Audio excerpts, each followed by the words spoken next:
We are now recording.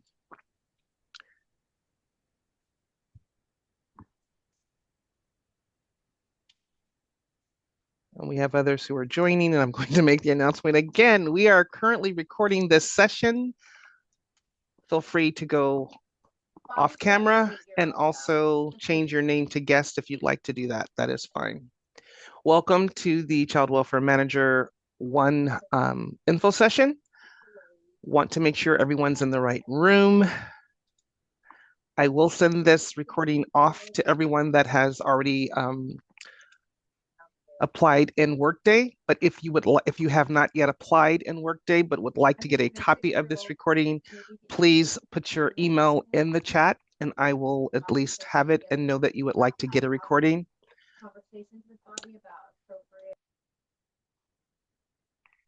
If phones or anyone goes off mute and I hear noise in the background, I'm just going to mute you as the host. Um, don't mean to be rude, but I just want to make sure that we have everyone has the opportunity to be able to hear and share information without any disruptions. Want to welcome you and thank you for your time. And I am going to go ahead and get started right now and just hand it off to the hiring manager for this position, Sarah Fox. Good morning, everyone. Thanks for joining. My name is Sarah Fox, and I am the Treatment Services Program Manager for Child Welfare.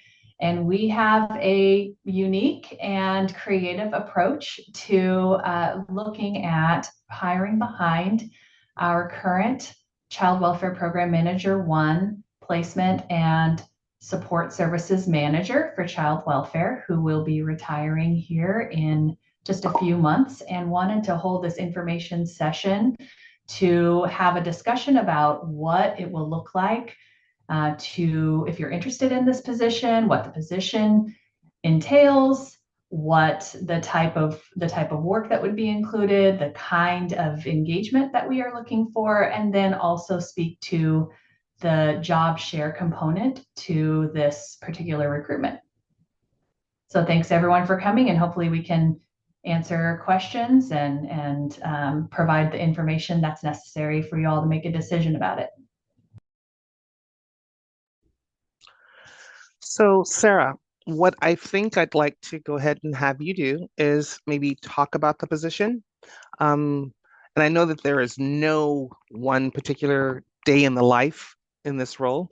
I know there's always something going on, but if you can talk about the particulars in the position, and I want to really focus in on how the job share is going to be handled for the hours, what that means for later after this person retires. If you can talk about all of that so that we can all have that information, that would be great. Let's start there. Sure. So I'll start with the position itself, and we have a couple of other members from the treatment services team, including our other wonderful assistant program manager, Anjane Bolin, with us today. So if there are any additional components that folks from the treatment services team want to add when I'm done describing, I would welcome that. Basically, this position is one of a kind, and it is very crucial and imperative for the child welfare organization to have. The position itself sits on a team that has 4 sub-teams. The position oversees 2 of those teams. One of the team is the Regional Residential Resource Consultant team, and the other team is called Focus Opportunities for Children in Need of Services. And those 2 teams and our whole treatment services team really is about supporting and serving youth with specialized needs, complex needs, more multi-system needs within foster care. So our team is a central team that supports access to recommended services that are within the child welfare purview. That includes settings like behavior rehabilitation services settings in a proctor foster, a family setting, all the way up through residential settings, including qualified residential treatment programs. This particular role provides vital support to teams that oversee our number one, our centralized referral process to these settings, and also that support children that are in foster care with extraordinary needs and there isn't an easy solution or a viable path, or the paths that are created are not accessible. And so this position oversees and supports those that are advocating for service access for children in foster care. And that includes at psychiatric residential levels of care. So, for example, this position supports regular engagement, weekly engagement with leadership from our psychiatric residential children's programs in Oregon to look at the children that are being served there that are in foster care and to plan for transitions and those types of things on a regular basis. That's just one example. There's a lot of overlap in the involvement with preventing temporary lodging within our team by providing services and access to services, whether that's services that we're developing within treatment services here within child welfare, or whether that's working with our system partners like the Oregon Health Authority, the Oregon Youth Authority, and others, the Office of Developmental Disability Services, to create care pathways for children that have complex needs.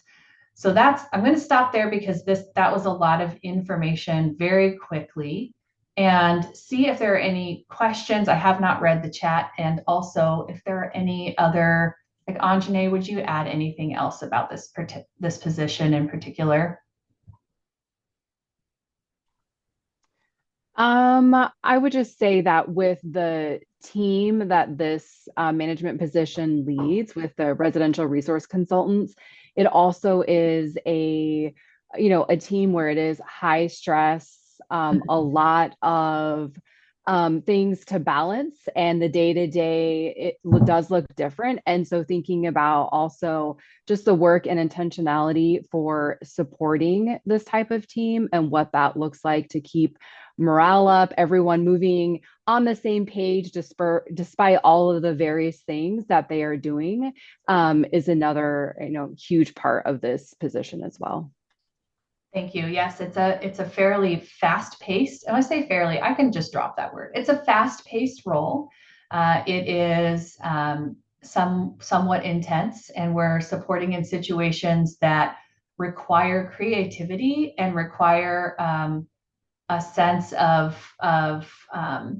determination, and then some humor would help as well to deal with some of these really high stress situations.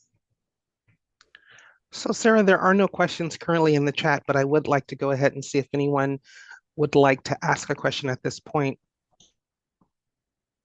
Feel free to raise your hand or come off and ask your question, or if you'd like for me to read your question, just put that question in the chat. While folks are thinking, I'll also add that this is a hybrid position where there is quite a bit of time spent remotely, but we do meet as a team at least once a month in person. And we do require that this position have the ability to travel in Oregon, in particular, to different programs as needed, and different districts and offices within child welfare as well. But I'm not seeing any questions, so maybe we can move to the job share component. Okay. Yes. So this is where it gets even more creative for the position. We have a wonderful individual that has been in this role and has worked for the state for quite a period of time, 41 years with the state of Oregon. And this is Nancy Allen. So she has a legacy. She is incredible. And we want time for the person that will be onboarding to have an overlap with Nancy in order to make sure that we have some information download. It's not going to be enough time. 41 years is amazing and incredible, but to be able to understand the position, the scope, and practice in real time while Nancy remains with us, is part of the reason why we're looking at a tiered process with the job share. So the idea is that we would have an individual who is both willing and available and interested and meets the requirements to come in for a period of time at a job share approach where each of the individuals, Nancy and the onboarding manager, would be spending about 20 hours a week for a period of time. That can be 2 months, 3 months, that could be up to 6 months at the most that this arrangement would take place. Then Nancy would be retiring completely and actually moving on and letting go of all of these years with the state of Oregon at the end of that time frame. Some of the time frames specifically will be based on the individual that is the most qualified and interested in this role so that we can work together with what works best for the individual coming on board and for Nancy who's transitioning out as we're looking at a period of time between 2 months to 6 months of a job share. That's the big picture. This was the only way that we could attempt to move forward with an ongoing permanent full-time position without an increased cost to the agency. So that is that we did look at other more traditional paths and found that this was definitely worth pursuing. So any questions about the job share itself, what that might look like? It would be a flexible 20 up to 40 hours. A job share could be if one individual is taking vacation or is sick, the other individual may flex in and lean in with more hours than 20 hours. But the baseline goal would be that there would be time spent together overlapping in this position for a true onboarding process. And that would be 20 hours with each individual.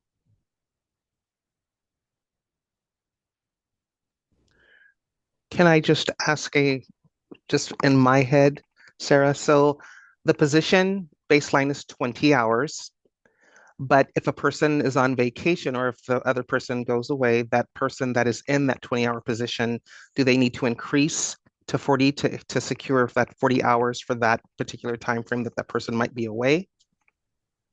Do we know if HR is on the call today For that, that particular question? well, I was told that that would be That's what what I would need to thought. occur. So I just want to make sure. I just want to make Okay. sure that that's okay. Yes, that is correct. So but I wanted to confirm that with you before I just assume it. Yes, thank you. Okay. I understood that as well based on our conversations with HR. I would like to be as flexible as possible and, understanding that schedules shift and change. An approach that we have in treatment services is a parallel process. Our vision and mission is to make sure that youth and families have the supports that they need to remain in their communities and to receive access to the services that they're recommended for. And so families first, that's a underscoring vision and mission for child welfare as a whole. And that extends to our own families, our own lives. And so a work-life balance is an important component of the work with treatment services because it is challenging work.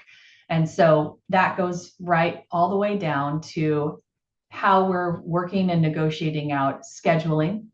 We need to be responsive, we need to be available, but we also want to be flexible as much as we can within the boundary of our schedules. So if from my perspective, if the job is able to be achieved, then we want to be flexible, but we also need to make sure that it's a full-time position. So we have the 40 hours per week that are happening.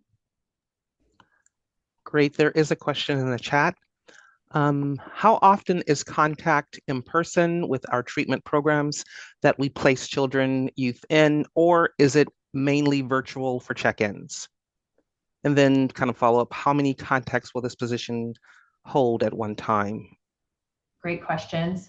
Those conversations and meetings that happen with programs that are receiving our children and serving them are almost always virtual. We do have once in a while an in-person meeting with those folks when we're looking particularly at an open house or a change in program, an onboarding program, which that does happen frequently within treatment services as we continuously improve and grow. But for example, those weekly meetings with psychiatric residential treatment programs, those are virtual meetings.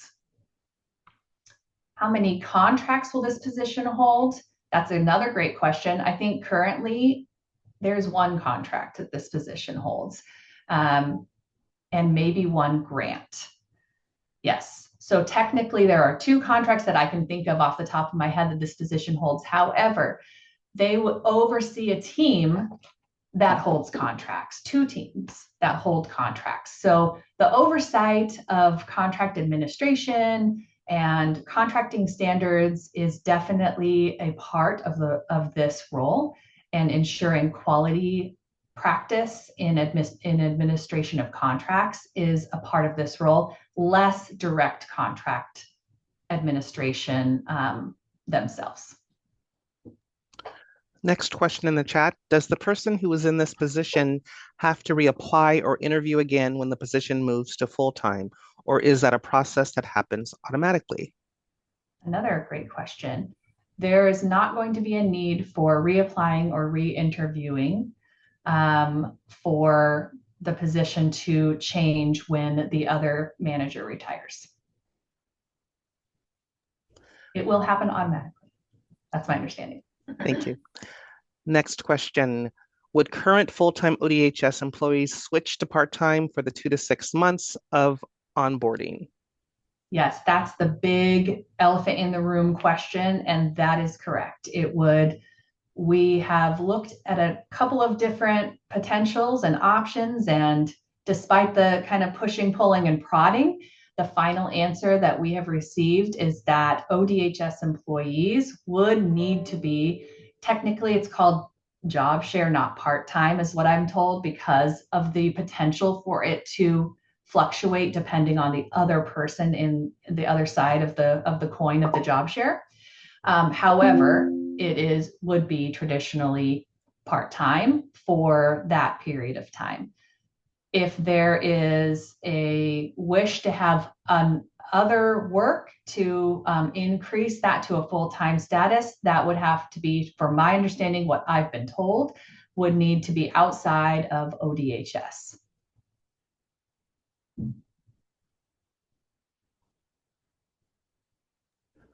Another question. How does switching to part-time impact benefits, PERS, etc.? And that is an excellent question for HR. and I will, it does impact it, and I'm more than happy to make sure that when I send the recording or after this, I will send information regarding that to you. So please, if you want this information, because I don't want to say something off the top of my head without having the exact facts. I want to be able to make sure you have the facts. So put your email into the chat, and I will make sure to send that information out to everyone in response to that question. Impacting benefits, PERS, etc. The next question in the chat is, with this position supervising 2 units, how many folks does that look, how many people are there in those 2 units? Another great question. This is getting a little bit into the granularity, but you're interested, what we would be looking at is really in terms of logistics, starting with oversight mainly of one of the 2 subunits while we have a period of time beyond just the job share component, but really truly a period of time of intentional and invested onboarding. Maybe that's a year, maybe that's 2 years of just really mainly supervising one of those units, and that would be the RRCs is what we call them, Regional Residential Resource Consultants. That is a team right now. It is a team of 6. So we have one individual out that will be back here in the next week. So we'll come from 5 to 6 people. And then the other team is a small team of 3. And I think I'm wondering, Crystal, if we can send the information about impact to benefits to anyone who's participating today. Is there a way to capture everyone participating? So I don't have a list because we did not require everyone to sign up to be able Register. to register. So I really would only be able to do that. I can send it to everyone who has applied for the position as of today, but then I would also, so I don't miss anyone, I would need for you to go ahead and just put your email address into the chat to ensure that you get this information. The YouTube video gets created. It takes usually a day or if they're not too busy to be able to get that back, and I will then send that YouTube video and all of the information that I will put together in regards to the benefits impact in an email and send that out. Looks like there's another. No, that's not a question. Okay. And my very rudimentary review is yes, it will impact benefits. Yes, it will. It Full will. coverage will remain, but there will be an impact in terms of because of the fewer hours. So I'm also interested in learning more about those details. Oh, and Nancy is also on the call, and I didn't realize because she's an OR number. That's the name. So Nancy, our current supervisor that I've been talking about this whole time, is also here. So thank you, Nancy. So I want to ask for everyone, does anyone have any other questions related to the position? I'm not seeing anything in the chat right now.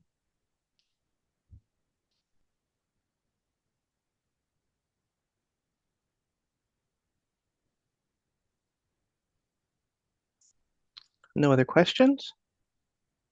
Is there more information, Sarah, that you feel needs to be provided at this time? I think the position description that is listed goes into more of the details about what we're looking for with the position. There's innovation within the children's continuum is a portion of this role, as well as the potential for feedback to the legislature, definitely feedback to the governor's office, the director's office related to the scope of work that's happening within this role. And then also driving toward the vision for transformation within child welfare, which includes what we already talked about, which is the service access and building, the support to staff that happen through the RRC team. That is something that is an ongoing part of the breathing of the role of the RRCs, is to support caseworkers, supervisors, and managers in finding and providing information and access where it makes sense and where it's possible for children in care with specialized needs. And then also that quality improvement that is always needed as a part of our work ongoing. So the CQI work and organization, being able to lead with humility and coming from a place of serving the team and supporting the team rather than leading by force or control is also very important. Psychological safety on our team is very important. Collaboration is very important. So those are some of the values that we are looking for in supporting the position ongoing as well. I will also send a copy of the PD when I send this information, so everyone has a copy of that. Perfect. Are there any questions?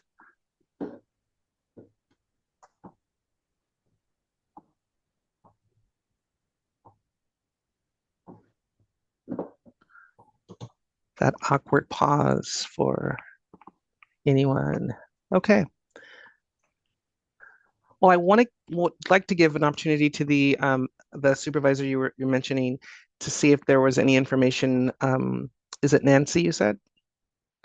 Nancy, are you Yes. available to talk about the role at all? Would you like to share any information? I can. Um, I would say that, I mean, the position is kind of overseeing the regional consultants and the focus team, and so it those teams are very different in what what they do and the pace of what they do. So a lot of it involves same day crisis type work. So you have to be able to juggle a lot of balls in the air um, with a huge time crunch. The other thing I'll say is that, folks need to, and I know like caseworkers have this as well, but the kids that we are placing are extremely complex situations. And so there's a lot of material that you read.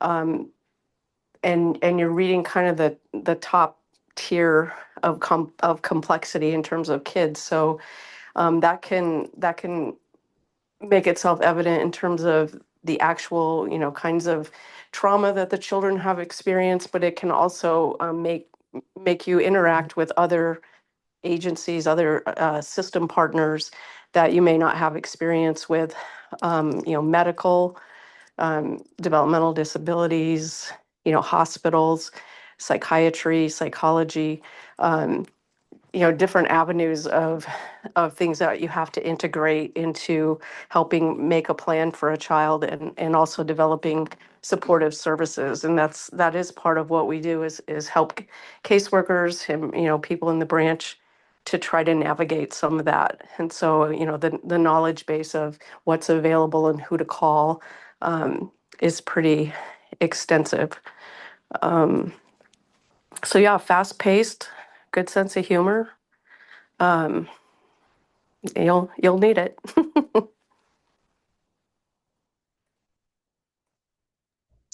Thank you. Are there any other questions at this time?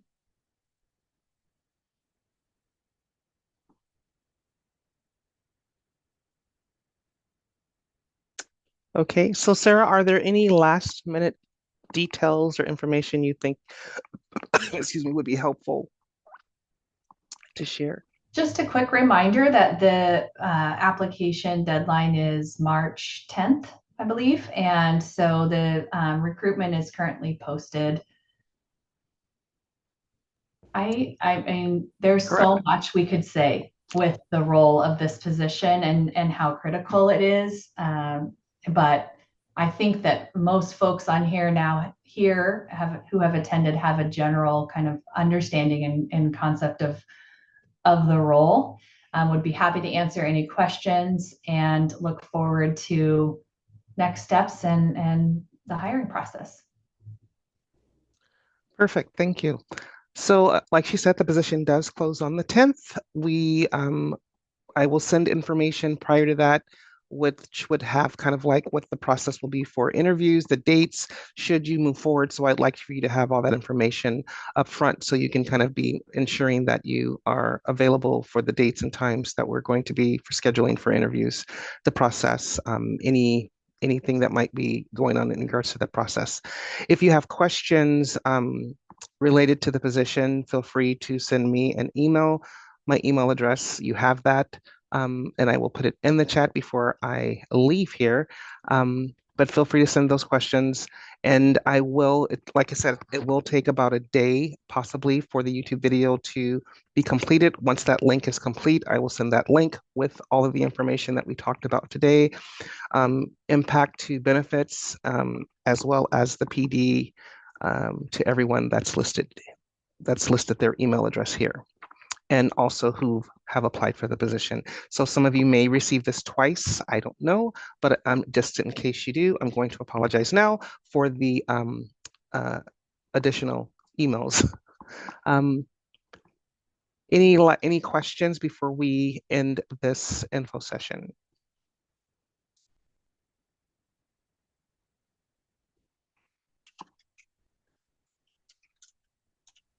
Thanks for sharing the position description. I think that will also provide the visual context. Yeah, not a problem. So I did put my email address in the chat, so feel free to copy that. And if there are no questions or any last minute details, I will say thank you for your time today. Thank you, Sarah. and Nancy for the information. And yeah, enjoy the rest of your day. Thanks all. Have a good one.